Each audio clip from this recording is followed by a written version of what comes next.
Hello and welcome to the Introduction to RobotC Programming video. In this video, we'll cover a number of topics about RobotC, getting you familiar with how to set it up, configure it from the defaults, and program a robot for the first time, with the best robot default program as our target example. The RobotC is a Windows program, so you'll need a Windows computer. Anything from 7 all the way up through 10, probably 11 will work. A 32-bit or a 64-bit operating system is fine.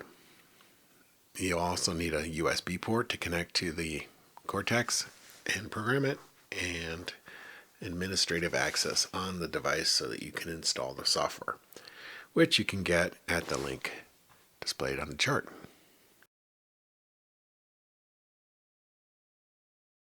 After you've installed RobotC, one of the first things you might want to do is change a few defaults. I like to change the menu selection to Super User to give me every possible menu option to set up and configure the robot.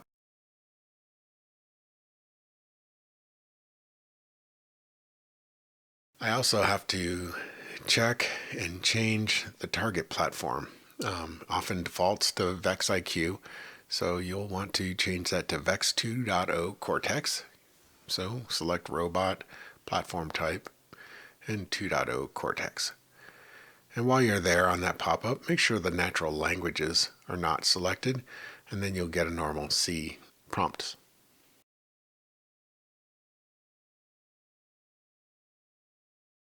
Now you're ready to start programming. You can select New File and hit Save right away, give it a location and a file name, and then you're all set to start editing. And you can save that as you go along, and later you can close it, close the whole program, and open it up again and go back to that file and continue to work.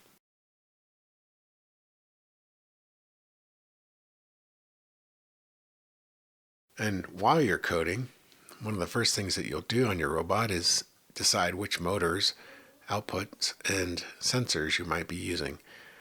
So you need to define what motors are hooked up to which ports. Selecting motors and sensors setup gives you a pop-up where you can type in motor names, and you can select the type of motor that is associated with the name. And then as you write your code, you can refer to that motor by name to send it commands. For our example, we'll go through defining default motors for the best robot. On the right side, you have a little table with the motor port, the motor function name, and the joystick channel that we're targeting to connect together with our code. On the left is the pop-up with the names filled in and the type of motor filled in. So the right motor is a 3-wire motor in port 2, and so on. So the editor with RobotC has several panes, and on the left-hand side there are functions that you can explore. You can drill down into function definitions, and then if you find a function that you want to bring into your program, you can drag it out onto the text window. On the next slide, you'll see an example of the while loop being dragged out, placed in the text window, saves you a little typing. The key there is the ability to drill down and see all the different functions that are supported by the IDE. And this slide shows the editor window, the RobotC program open, with the function pane open on the left and the editor window in the main section of the window.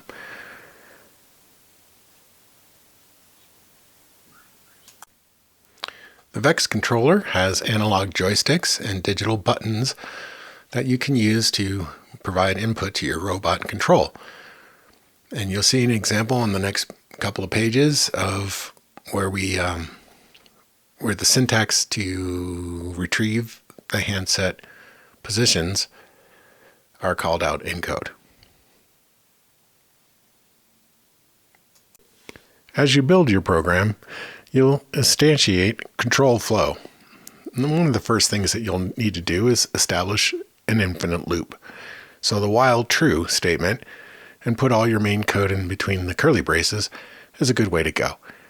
And you can also use functions to encapsulate functionality. So group things together that go together like driving with an arcade style, and keep your code organized.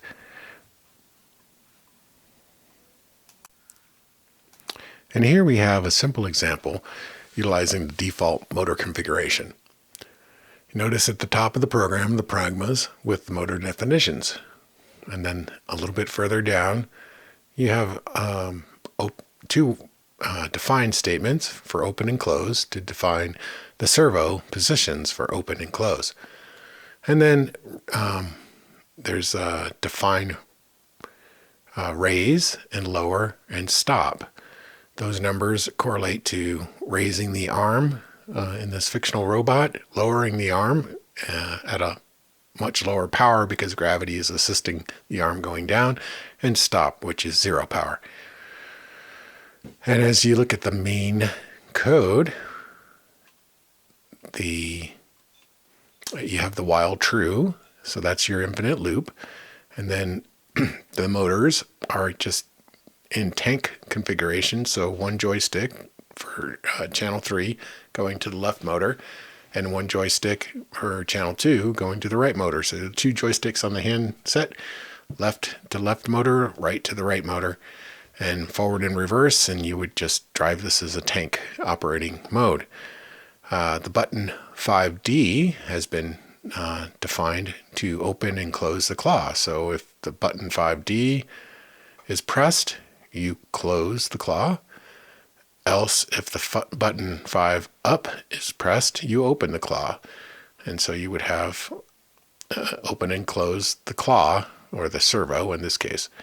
And you see the words close and open, which were defined to be values earlier, makes the code more readable to use text, as opposed to just a number. Motor claw equals 20 is not very helpful when you're reading your code compared to motor claw equals close. And that's why we use define numbers into words, and then you use words in your programming. So you can follow along with functionally what you want the robot to do. And the final portion of the code there is the button 6 up and button 6 down, which were defined to raise and lower the arm or stop the arm. If you're not raising or lowering it, you should be stopping it. You don't have to stop a servo because a servo automatically stops. If it's not opening or closing, it is stopped. To get input from the gamepad, you use the vexRT function, and you would pass this function either a channel 2, 1, 2, 3, or 4 for the analog joystick, or a button, and those would be 7 or 8, up, down, left, right, or 5 and 6, up and down for the back buttons, a button, and you would get back either a joystick value of -127 to 127, or a 0 or a 1 for a button. And a 0 means it's not pressed, and a 1 means that it's pressed. When you're ready to download your program to the Cortex, one common way to do so is to connect the laptop to the Cortex with an A-to-A USB cable. That'll power up the Cortex, and you can compile and download your program. You may get an error at first saying that RobotC firmware needs to be downloaded to the Cortex first. So the next chart will show you how to do that. So you shouldn't have to do this every time that you download a program to the Cortex, but there are times that the Cortex might get scrambled and you need to reload the firmware for RobotC. Or if you use another program such as EasyC to download to the robot, it'll download its own firmware, and you'll need to reload the RobotC firmware if needed. And you go to the Robot menu download firmware and automatically update VEX Cortex, and you should get a transfer dialog, and it should update the Cortex accordingly. And then from then on, you just do a build and download of your program, and you can do that multiple times.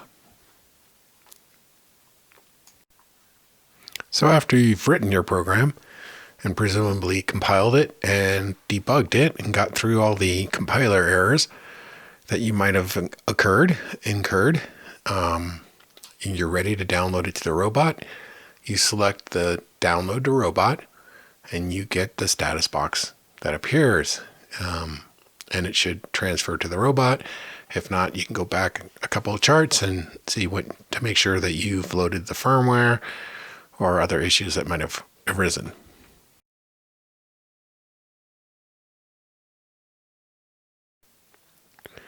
After downloading to the robot, the debugger window opens, and you can either select Start, and the program should start running, or you can cycle power on the Cortex if you don't want to be connected to the computer. Just unplug it and cycle power, and the program will start up.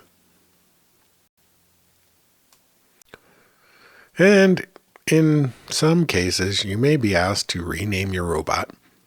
RobotC has the ability to store a 4-digit number as a robot name.